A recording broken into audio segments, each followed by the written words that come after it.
Hello student, welcome back our YouTube channel science beta. তো প্রিয় ছাত্রছাত্রীরা, আজকে আমি তোমাদের সঙ্গে ক্লাস 11 ফিজিক্সের নিউটনের গতিসূত্র এই চ্যাপ্টারের এমসিকিউ প্রশ্নের সমাধানে আলোচনা করব।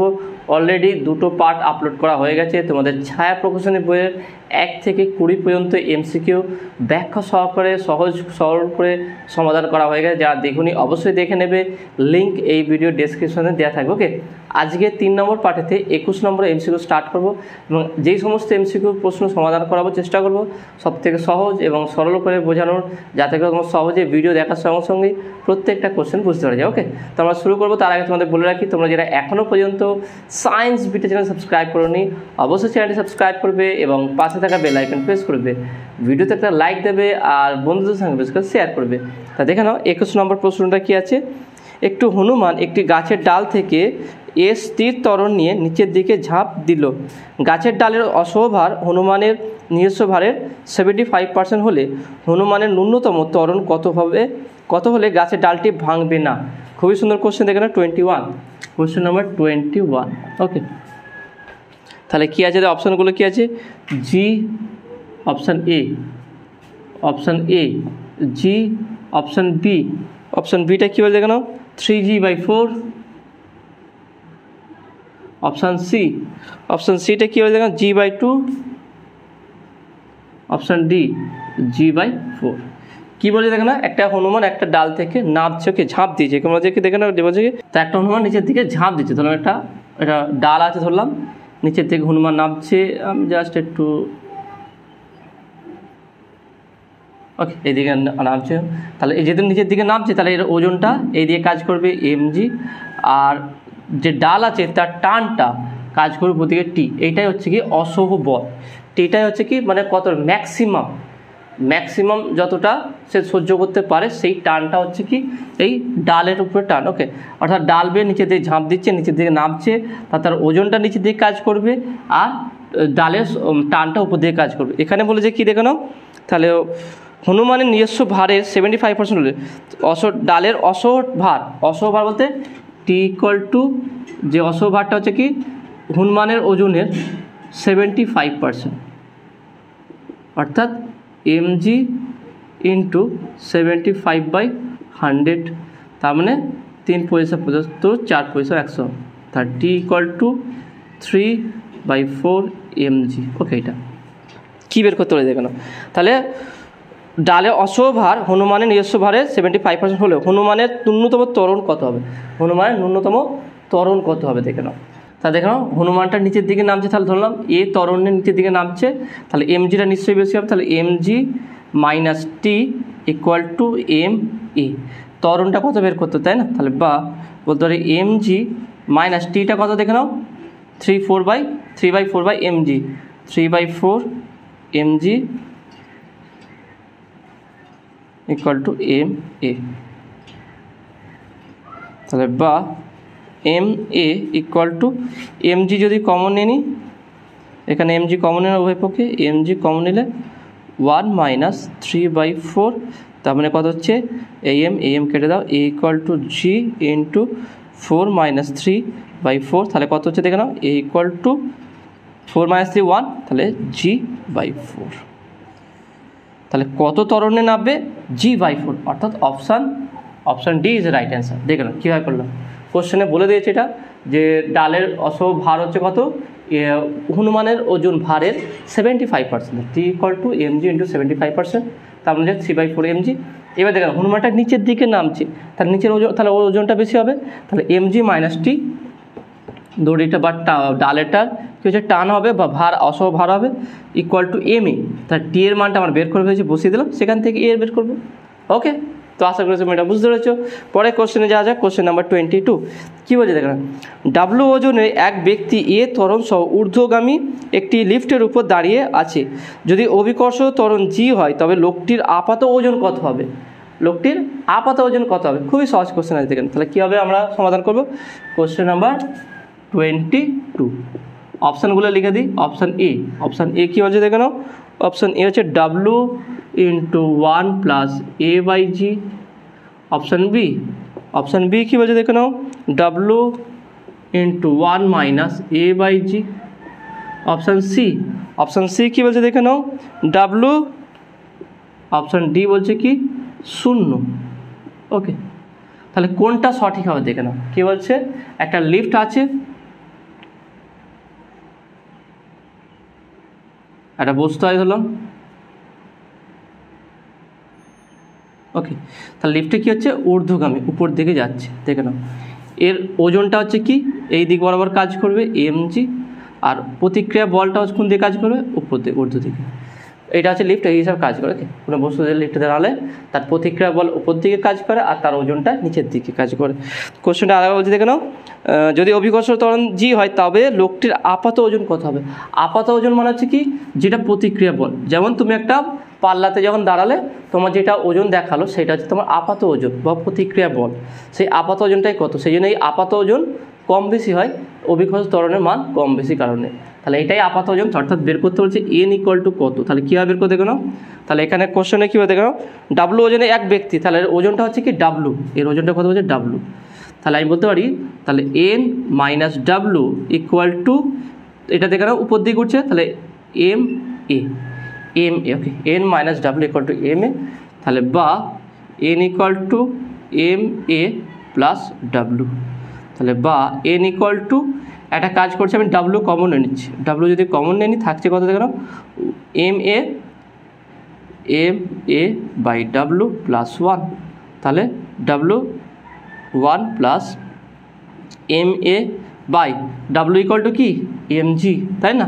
তাহলে mg, কাটবে, তাহলে n = W × 1 plus a by g। তাহলে আপাত ওজনটা কি, বস্তুটির আপাত ওজন কত হবে, W × 1 plus a by g। অর্থাৎ এখানে অপশানটা দেখে নাও, অপশান কোনটা হচ্ছে, option A. Option A is A right answer. দেখুন এটা লিফটের বেসিক থিওরি থেকে এটা হয়ে গেল। লিফটের ক্ষেত্রে যে বেসিক যে থিওরি, একটা লিফট উপরে উঠলে কী হবে, নিচে নামলে কী হবে, এই যে বেসিক থিওরিগুলো আছে তার উপরে। ওকে, যারা বিশেষ করে নিউটনের সূত্রের থিওরিটা দেখুনি বিশেষ করে, তারা থিওরি অবশ্যই দেখে নেবে। এই চ্যাপ্টার যারা আজকে নতুন আছো তাদেরকে বিশেষ করে বলছি, এই চ্যাপ্টারের কমপ্লিট ভিডিও আছে, অর্থাৎ পুরো A to Z সমস্ত ক্লাস থিওরিটাই পুরো সহজ সরল করে বোঝানো আছে। যারা দেখুন অবশ্যই দেখে নেবে। এমনকি এই চ্যাপ্টারের প্রবলেম সেট 1-এর অঙ্ক সমাধান করা আছে। তোমরা যারা দেখুনি তারা অবশ্যই দেখে নেবে, তাহলে এমসিকিউগুলো খুব সহজে বুঝতে পারবে। ওকে, তো পরের কোশ্চেনে যাও। কোশ্চেন নাম্বার দেখে নাও কত হচ্ছে 23, 23 নম্বর কোশ্চেনটা কী বলছে দেখে নাও। একটি লিফটের ছাদের সাথে একটি স্প্রিং তুলা যুক্ত আছে। এক ব্যক্তি তার ব্যাগটিকে ওই স্প্রিং তুলা থেকে ঝুলিয়ে দিলেন। লিফটটি স্থির অবস্থায় থাকলে স্প্রিং তুলার পার্ট হয় 49 নিউটন। ওকে, লিফটটি 5 মিটার/সেকেন্ড ত্বরণ সহ নিচে নামলে স্প্রিং তুলাটির পার্ট কত হবে। খুবই সহজ কোশ্চেন আছে দেখুন। তাহলে কীভাবে সমাধান করব,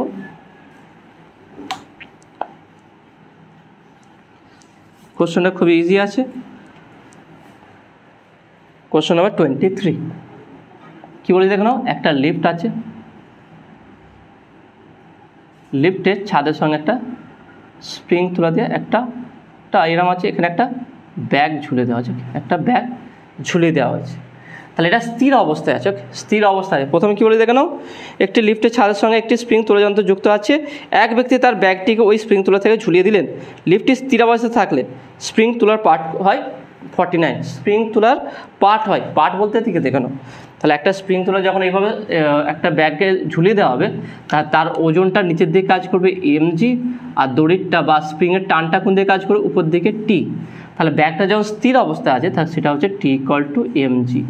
কিন্তু এখানে পার্ট কত বলে দিয়েছে দেখো, পার্ট বলে দিয়েছে 49, t = বলেছে কত 49 নিউটন। আগে আমি অপশানগুলো লিখি, অপশানগুলো কী আছে, কী বের করতে বলেছে এখানে বের করতে বলেছে কি, নামলে স্প্রিং তুলাটির পার্ট কত হবে, টি-টা কত হবে। অর্থাৎ যখন লিফটটি চলছে নিচের দিকে যখন নামছে, এখানে দেখেন বলছে কি নিচের দিকে নামলে, ওকে নিচের দিকে যখন নামছি তখন এই টানটা কত হবে, বা স্প্রিংয়ের পার্ট বলতে এই টানটা, স্প্রিংয়ে যা আছে তার টানটা কত হবে। আমি টি-ড্যাশ কোশ্চেন মাধ্যমে এটা বের করতে হবে। অপশানটা দেখে না কী আছে, মানে কী বলছে 24 newton, option B 74 newton, option C 15 newton, option D 49 newton. কোশ্চেনটা একটু ভালো করে বুঝে নাও। বলেছে কি একটা লিফট যখন স্থির অবস্থায় আছে তখন একটা স্প্রিং উপরে ছাদে আছে, তার সেই স্প্রিংয়ের সঙ্গে একটা ব্যক্তি তার ব্যাগকে ঝুলিয়ে দিয়েছে। ঝুলিয়ে দেওয়ার ফলে স্প্রিংটার পার্ট কত হচ্ছে, তাহলে পার্ট কত, স্প্রিংটা যত টানবে দেখে নাও তুমি কোনো স্প্রিংয়ের যে মিটার দেখো যেটা সেটাকে যত টানবে তত তার পার্ট বাড়বে। ওকে, তাহলে দেখে নাও, তাহলে ব্যাগ ঝুলিয়ে দিয়েছে মানে স্প্রিংটা একটু টান হবে, টান হয়ে থাকতো। অ্যাকচুয়ালি আমরা কী বের করছি, পার্টটা সেটা হচ্ছে টি, টানটা, তার টানটা 49 বলে দিচ্ছি। তারপরে যখন এই স্প্রিংটা যখন লিফটের নিচের দিকে নামবে তখন স্প্রিংয়ের পার্ট কত সেটা বের করতে হবে। তাহলে খুবই সহজ, দেখে নাও টি ইকুয়াল টু 49 দিয়েছে। তাহলে কোশ্চেনে বলে যে কি, তাহলে স্থির অবস্থায় অর্থাৎ যখন বাহ্যিক কোনো বল কাজ করবে তখন টি ইকুয়াল টু এমজি। ওকে, এটা তাহলে বা এমজি ইকুয়াল টু টিটা কত 49 আর জিটা কত বলে দেখে নাও, জি এখানে আমি এখানে 10 ধরে নেব। ওকে, জিটাকে আমরা 10 ধরে নিতে পারি। তাহলে বা এম ইন্টু 10 ইকুয়াল টু বা আমি 4.9ও ধরতে পারি, 9.8 49, এটাকে আমি 9.8 দিলাম। তাহলে বা এম ইকুয়াল টু 49/9.8। ওকে, তাহলে কত হবে দেখে নাও, এগুলো কাটাকুটি করলে যদি কাটো দেখে নাও 9.8 ওকে ইন্টু 5 করো, 5 8 40 0 থেকে 4, 5 9 45, 45 4 49, তাহলে কত হচ্ছে 5 দিয়ে 5, তাহলে এম ইকুয়াল টু কত হচ্ছে 5 কেজি। তাহলে বস্তুটার ভর কত হচ্ছে 5 কেজি বস্তুটার ভর। এবার নেক্সট, যখন লিফটটি নিচের দিকে 5 মিটার পার সেকেন্ড ত্বরণ সহ নিচের দিকে নামবে, অর্থাৎ লিফটটি এবার নামছে নিচের দিকে নামছে কত A equal to 5 metre per second square ত্বরণে, সেক্ষেত্রে টানটা কত হবে। তাহলে সেক্ষেত্রে টানটা কত হবে দেখে নাও, আর সেটা আমরা বের করতে পারি কীভাবে,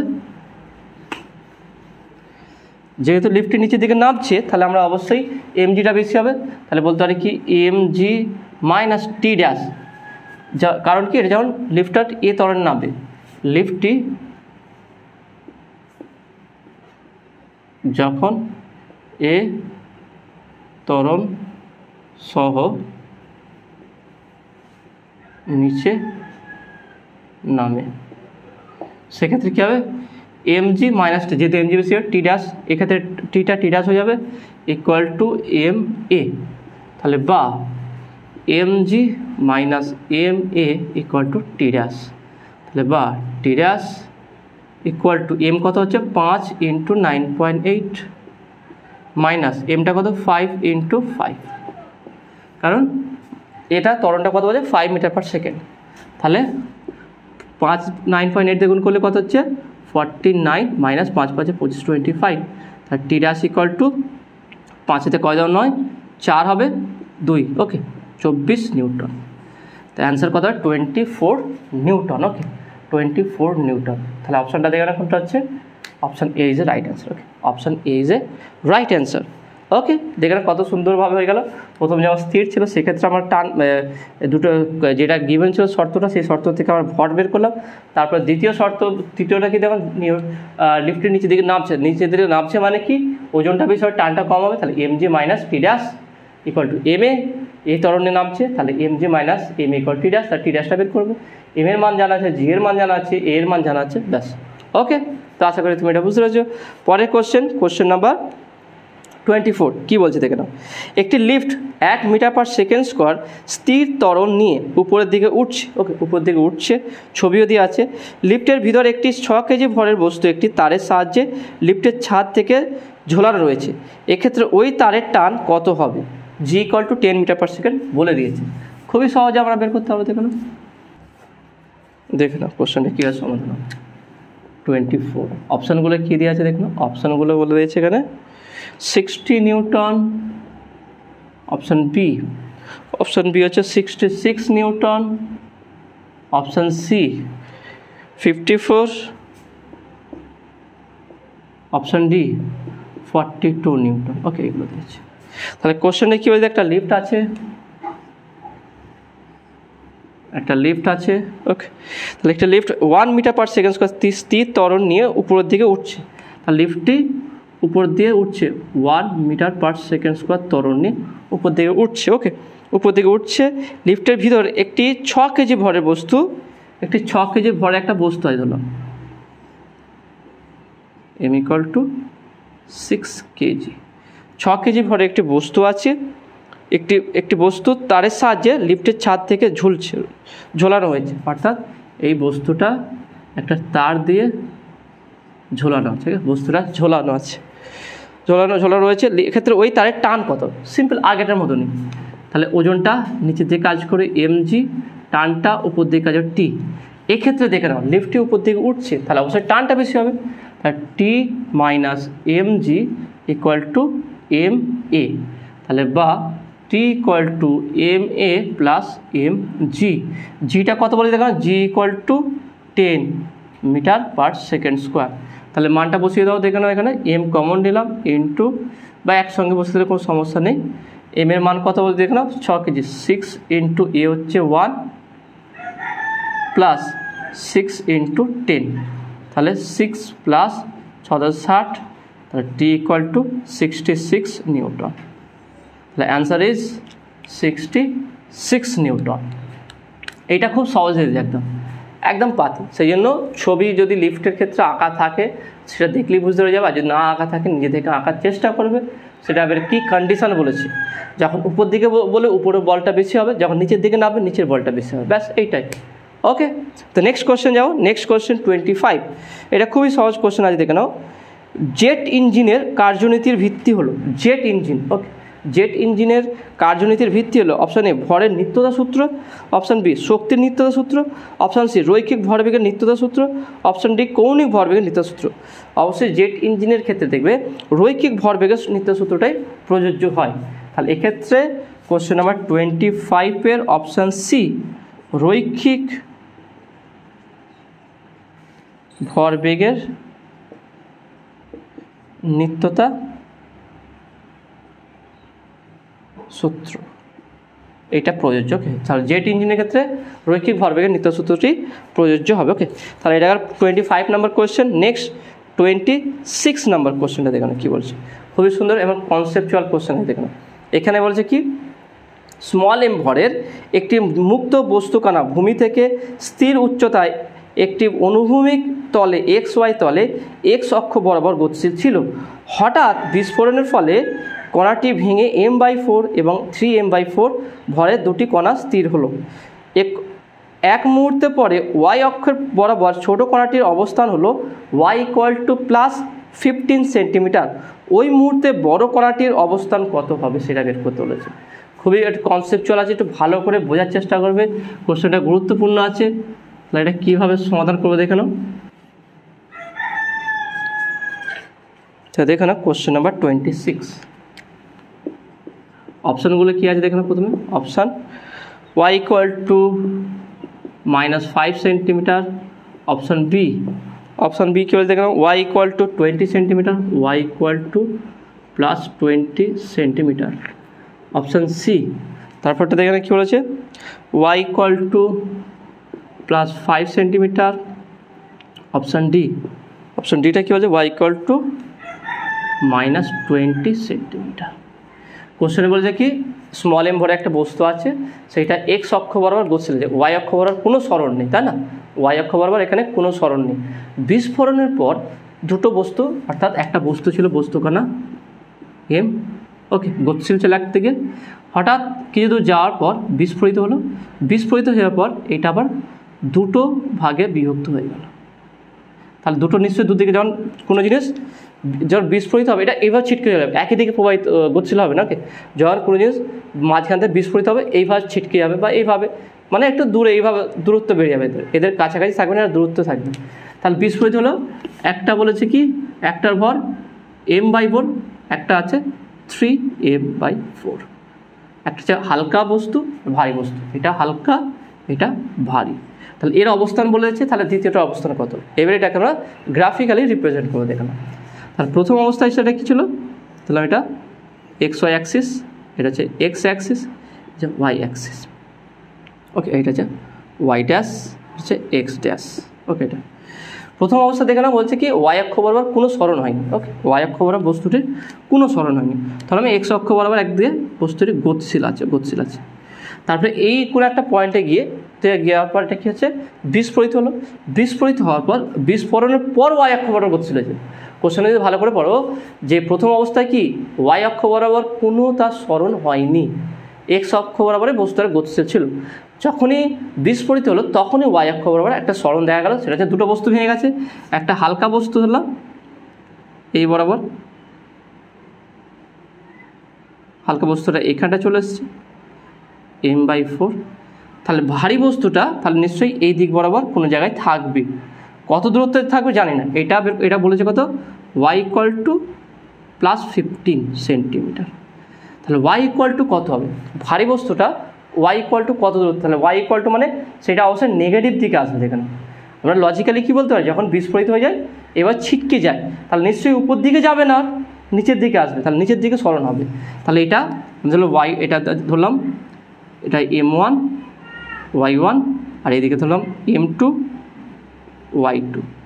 এবার একটা জিনিস মনে রাখবে যে summation of my Y axis বরাবর যদি ধরি যে বিস্ফোরণের আগে মোট তাদের m/y অর্থাৎ সেন্টার অফ মাস এবং বিস্ফোরণের পর সেন্টার অফ মাস পরস্পর কি ইকুয়াল হয়ে যায়। এখানে দেখে নাও সেন্টার অফ মাসের কোনো পরিবর্তন হবে না। দেখে নাও সেন্টার অফ মাস আগে এটা এরকম ছিল, যখন যত দূরত্ব বাড়বে তাদের সেন্টার অফ মাস কিন্তু একই বিন্দুতে থাকবে, দূরত্ব যতই বাড়ুক সেন্টার অফ মাস কিন্তু চেঞ্জ হবে না। তাহলে বিস্ফোরণের আগে এবং বিস্ফোরণের পর বস্তুটির সেন্টার অফ মাস বা ভরকেন্দ্রের কোনো পরিবর্তন হবে না। তাহলে বিস্ফোরণের আগে ভরকেন্দ্রকে যদি 0 ধরি, ওয়াই অক্ষ বরাবর কোনো স্মরণ নেই, তাহলে বলতে পারি কি বিস্ফোরণের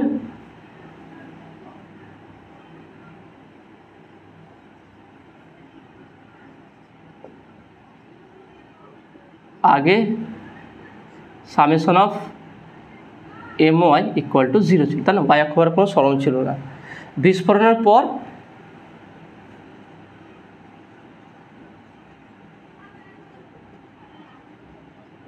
সেটা কত হয়েছে দেখে নাও, my = আমি ধরলাম m1 y1 + m2 y2। তাহলে দুটোকে ইকুয়াল হবে, তাহলে অতএব বলতে পারি কি m1 y1 + m2 y2 = 0। কারণ কি বিস্ফোরণের আগে সেটা ওয়াই অক্ষ বরাবর কোনো স্মরণ হয় না, তাহলে ওয়াই অক্ষ বরাবর যদি কোনো স্মরণ না হয় তাদের গুণফল কী হয়ে যাবে 0 হয়ে যাবে। তাহলে এখানে যদি বলি m1টা হচ্ছে কি m/4 আর m2টা হচ্ছে কি 3m/4। ওকে, তাহলে ওয়াইটা কত বের করতে হবে? ওকে, তাহলে y1টা নিশ্চয়ই তাহলে বলে দিয়েছে 15, এটা y1টা 15 হবে, y1 = +15 সেন্টিমিটার, তাহলে y2 = y ধরলাম, তাহলে বসিয়ে দিই, তাহলে বা m/4 ওকে m/4 × y। দেখে না বিস্ফোরণের আগে মোট সেন্টার অফ মাস বা m/y আর বিস্ফোরণের পর মোট সেন্টার অফ মাস বা my দুটো ইকুয়াল হবে। আর বিস্ফোরণের আগে যদি 0 হয় তার বিস্ফোরণের পরেও কী হবে 0 হবে। তাহলে এটাকে আমাকে 0 করতে, তাহলে m/4 × y প্লাস, মানে এটাকে আমি y না, এটা হচ্ছে কত 15 + 3m/4 × y = 0। তাহলে বা বলতে পারি কি 3my/4 = -15m/4। দেখেন 4 কেটে যাবে, m কাটবে, 3 × 5 = 15, তাহলে y = কত হবে -5 সেন্টিমিটার। তাহলে এখানে y বরাবর কত স্মরণ হবে -5 সেন্টিমিটার। ব্যাস এইটা হচ্ছে অ্যান্সার। তাহলে অপশান দেখানো কী আছে, option A is A right answer. Okay, তো আশা করি তুমি এটা বুঝতে পেরেছো। পরের কোশ্চেন নাম্বার 27 কী বলছে দেখে নাও, 10 মিটার উচ্চতা থেকে একটি বলকে ফেলা হলো, নিচে বালিতে বলটি 1 মিটার ঢুকে থেমে গেল। এক্ষেত্রে অপশান এ কেবলমাত্র ভরবেগ সংরক্ষিত থাকবে, অপশান বি কেবলমাত্র গতিশক্তি সংরক্ষিত থাকবে, অপশান সি ভরবেগ ও গতিশক্তি উভয়ই সংরক্ষিত থাকবে, অপশান ডি ভরবেগ ও গতিশক্তি কোনোটি সংরক্ষিত থাকবে না। কোশ্চেনটা আমি ছবি আকারে বোঝানোর চেষ্টা করছি, দেখলাম খুবই ইন্টারেস্টিং আছে কোশ্চেনটা।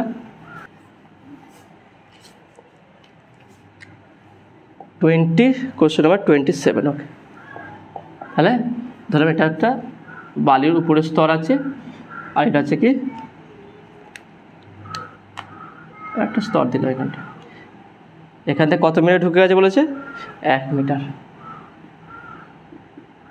তাহলে এখান থেকে 10 মিটার দূরে 10 মিটার উচ্চতায় একটা বস্তু ছিল, কী বলেছে 10 মিটার উচ্চতা থেকে একটি বলকে ফেলালো। তা সেই বলটা যখন নিচে পড়ে নর্মালি কোনো বলকে ফেললে এরপর লাগবে এখানে উঠে, তাহলে সেখানে আমরা গতিশক্তিও পাই, গতিশক্তি সংরক্ষণ সূত্র বা মোট শক্তি সংরক্ষণ সূত্র পাই এখান থেকে। কিন্তু এখানে কি বলেছে একটা বাধা বল কাজ করছে, এই যে বালির লেয়ারটা আছে এই ধাক্কা খেয়ে আবার এর ভিতরে ঢুকে গেছে কিছুটা, অর্থাৎ প্রবেশ করে। যেমন হয় না বুলেটকে যদি ফায়ার করে বা বন্দুক থেকে বুলেট ফায়ার করলে কোনো দেওয়ালে বা কোনো কাঠের এতে লাগার পর যেটা প্রবেশ করে যায়, ঠিক সেরম টাইপেরই একটা বলকে যখন উপর থেকে ছোড়া হয়েছে, সে যেহেতু এটা সলিড না, এটা বালি আছে, সেই জন্যতে লাগার পর ভিতরে প্রবেশ করে গেছে কত মিটার, 1 মিটার। তাহলে এক্ষেত্রে কি শক্তি সংরক্ষণ সূত্র খাটবে? কারণ দেখো না এখানে কি বাধা পেয়েছে, বাধা প্রাপ্ত হয়েছে এবং ভিতরে প্রবেশ করে গেছে। তাহলে এখানে যখন ভিতরে প্রবেশ করছে তাহলে এখানে ত্বরণ কমছে, তাহলে এক্ষেত্রে হচ্ছে এক্ষেত্রে গতিশক্তি সংরক্ষণ সূত্র খাটবে না। এক্ষেত্রে শুধু একটা সংরক্ষণ সূত্র কাছে সেটা হচ্ছে ভরবেগ সংরক্ষণ সূত্র, অর্থাৎ option A is A right answer. Option এটা কী বলছে, কেন কেবলমাত্র ভরবেগ সংরক্ষণ সূত্র থাকবে, কেবল ভরবেগ সংরক্ষণ সূত্র থাকবে। ওকে, নেক্সট কোশ্চেন দেখুন। নেক্সট কোশ্চেন নাম্বার 28 কী বলছে দেখুন। 5 কেজি ভরের একটি বস্তু স্থির অবস্থায় আছে, হঠাৎ এটি বিস্ফোরিত হয়ে 3টে টুকরোয় পরিণত হলো। টুকরোগুলির ভরের অনুপাত 1:1:3। যে দুটো টুকরোর ভর সমান সেই দুটো টুকরো পরস্পর লম্বভাবে প্রত্যেকে 21 মিটার পার সেকেন্ড বেগে ছুটে গেল। সবচেয়ে ভারী টুকরোটির বেগ কত হবে? খুবই সুন্দর কোশ্চেন, দেখে নাও। অপশানগুলো আমি লিখে দিই আগে, ঠিক এর মতনই কনসেপ্ট আছে একটু। তাহলে কীভাবে সমাধান হবে দেখে নাও। কোশ্চেন নাম্বার 28,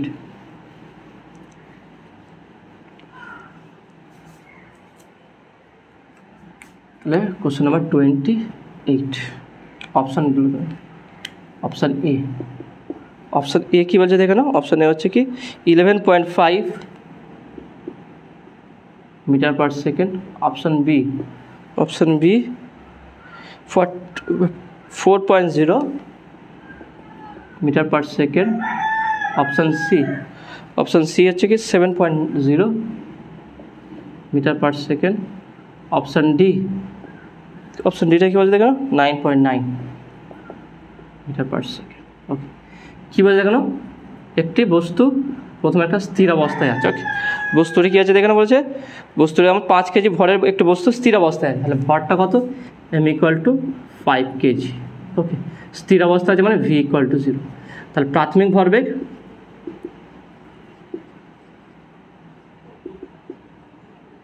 mv=0, v0 মানে 0 হয়ে গেছে।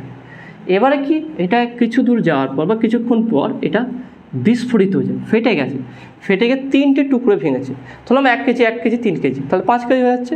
তাহলে এখানে হচ্ছে কি 3টে ভাগ এবং এর মধ্যে দুটো যে ভর ইকুয়াল আছে সেটা পরস্পর লম্বভাবে গতিশীল আছে, অর্থাৎ লম্বভাবে বলতে এমনভাবে বিস্ফোরিত, এটা ধর বিস্ফোরণ বিন্দু আছে, এখান থেকে একটা ভর এইভাবে গেছে, একটা ভর এইভাবে গেছে।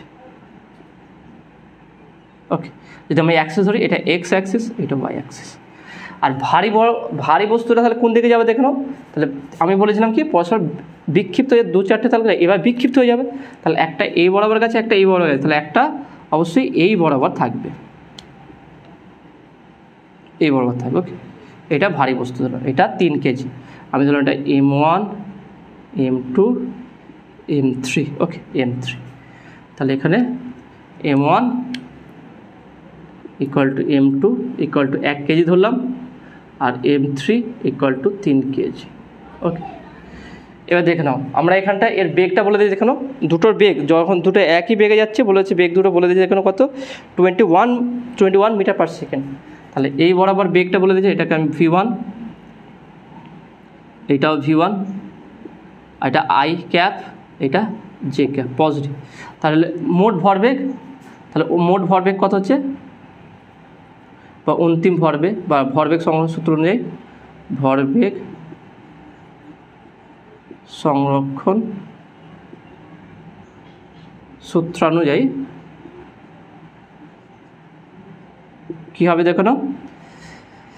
তাহলে দেখে নাও এর বেগটাকে আমি ক্যাপিটাল ভি ধরলাম। ওকে, তাহলে M3 3 কেজি, তাহলে আমি ধরলাম নর্মালি আমি পুরো লিখে দিলাম এখান থেকে, না M3V plus M1V1 I cap, ওকে এটা ভি ভেক্টর দিলাম, এটা ক্যাপ জানি না আমি, সেই জন্য ভি ভেক্টর দিলাম এটা, ওকে plus M2V1 J cap equal to 0, কারণ কি অন্তিম ভরবেগ আর প্রাথমিক ভরবেগ দুটো ইকুয়াল ভরবেগ সম্পর্ক সূত্র অনুযায়ী, তাহলে বা M3 মান 3V প্লাস M1টা 1 আর Vটা 21, তাহলে 21 I ক্যাপ, ওকে প্লাস এটা কি M2টা হচ্ছে কি 1 আর এই Vটা হচ্ছে 21 J ক্যাপ ইকুয়াল টু 0, তাহলে 3V ইকুয়াল টু কত হবে, তাহলে বলতে পারি কি, তাহলে বা 3V ইকুয়াল টু -21, যদি কমন নিয়ে নিই -21 কমন নিলে I cap plus J cap, তাহলে 3 7 কে 21 7, তাহলে V vector equal to -7 I cap -7 J cap, okay এইটা হচ্ছে B, কিন্তু এটা স্কেলার ফর্মে বের করেছে, স্কেলার ফর্মে বের করতে হলে কী হবে দেখো না, তাহলে অতএব V equal to root of -7 এর হোল স্কোয়ার -7 এর হোল স্কোয়ার, তাহলে কত হচ্ছে 49 প্লাস 49, ওকে 49 প্লাস 49, তাহলে এখানে আসবে কি, যদি বা 7 স্কোয়ার আমি যদি বলি 7 স্কোয়ার প্লাস 7 স্কোয়ার, তাহলে কত 7 বাড়িয়ে যাবে 7 ইন্টু √2, তাহলে 7 ইন্টু √2 করে দেখবে, এটা যদি গুণ করে দেখবে এটা আসবে কি 9.89 এরকম টেম্পারেচার আসবে, কারণ এটা nearly equal to 9.9 metre per second. এবার দেখে নাও আমি যেটা করলাম লজিক্যালি কতটা সঠিক দেখে নাও, এখানে এসছে কি দেখে নাও ভি এর মান -7I -7J, অর্থাৎ এই আর এই বরাবর, তাহলে এটা অবশ্যই এই দিকেই আসবে, তাহলে ডাইরেকশন আমার ঠিকই আছে, তাহলে এটা লব্ধি এটা 7, এটা 7 হলে এটা, তাহলে 7 এটা হতো, তাহলে এটা লব্ধিটা ঠিকই আছে এই দিকেই হবে, ওকে তাহলে right option is option D 9.9 metre per second, okay 9.9 metre per second, okay তো আশা করি তুমি এটা বুঝতে পেরেছো। পরের কোশ্চেন যাওয়া যাক, কোশ্চেন নাম্বার 29, কী বলছে দেখে নাও, একটি মেশিন গান থেকে প্রতি সেকেন্ডে n সংখ্যক বুলেট নির্গত হয়, প্রতিটি বুলেটের ভর m কেজি এবং বেগ v মিটার পার সেকেন্ড হলে মেশিন গানের উপর প্রযুক্ত বল n নিউটন এককে কত হবে, খুবই সহজ এখানে একদম ইজি কোশ্চেন, তো এটা কীভাবে সমাধান করে দেখো, কোশ্চেন নাম্বার 29,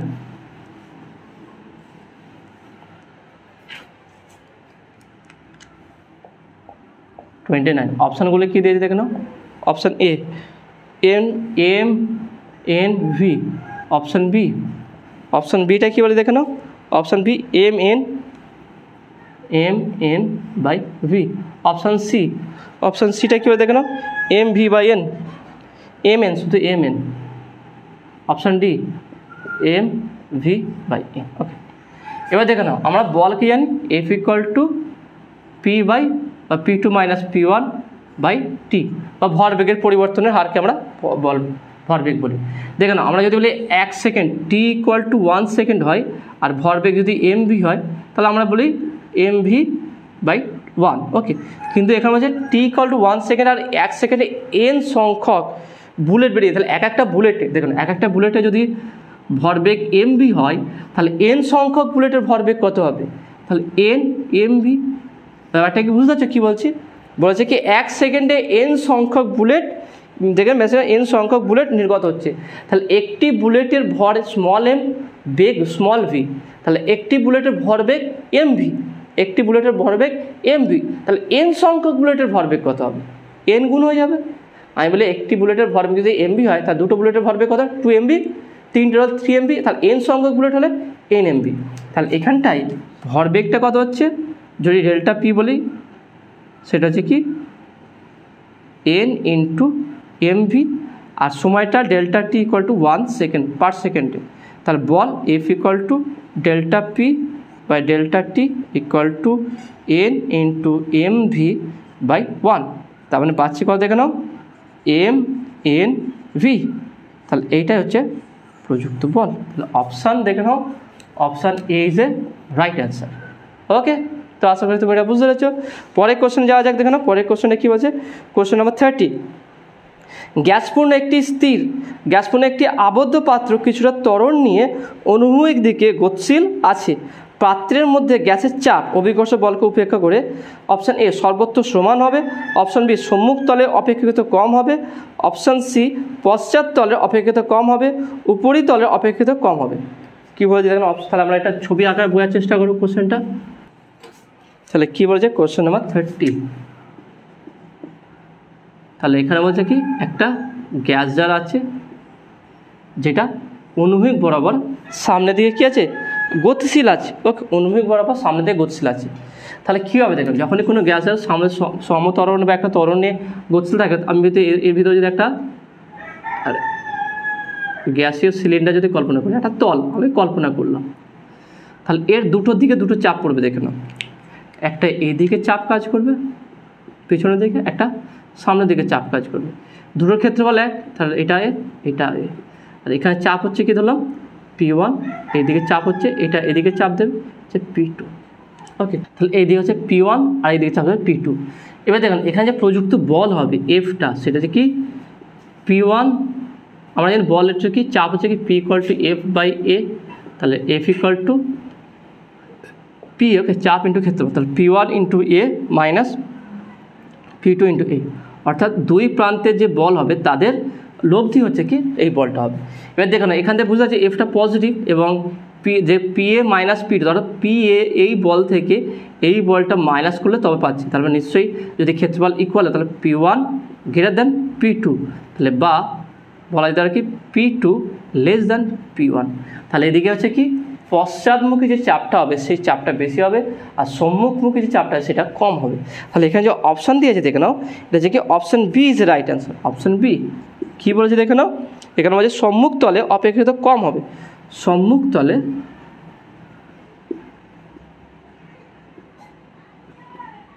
অপেক্ষাকৃত কম হবে। ওকে, তাহলে সম্মুখ তলে অপেক্ষাকৃত কম চাপ প্রয়োগ হবে। ওকে, তাহলে দেখেন এটা হচ্ছে option B is A right answer. Okay, তো আশা করি তুমি এটা বুঝতে পেরেছো। তা দেখে নাও আজকে আমি তোমাদের 21 থেকে 30 পর্যন্ত এমসিকিউ প্রশ্নের সমাধান আলোচনা করলাম। কেমন লাগলো তোমাদের সেইটা তোমরা অবশ্যই কমেন্টে জানাবে, বুঝতে পারলে কি না সেটাও কমেন্টে বলবে। নতুন থাকলে অবশ্যই সায়েন্স ভিডিও চ্যানেল সাবস্ক্রাইব করবে এবং পাশে থাকা বেল আইকন প্রেস করবে, ভিডিওতে একটা লাইক দেবে আর বন্ধুদের সঙ্গে বেশি করে শেয়ার করবে। তো দেখা হবে নেক্সট ভিডিওয়। Have a nice day.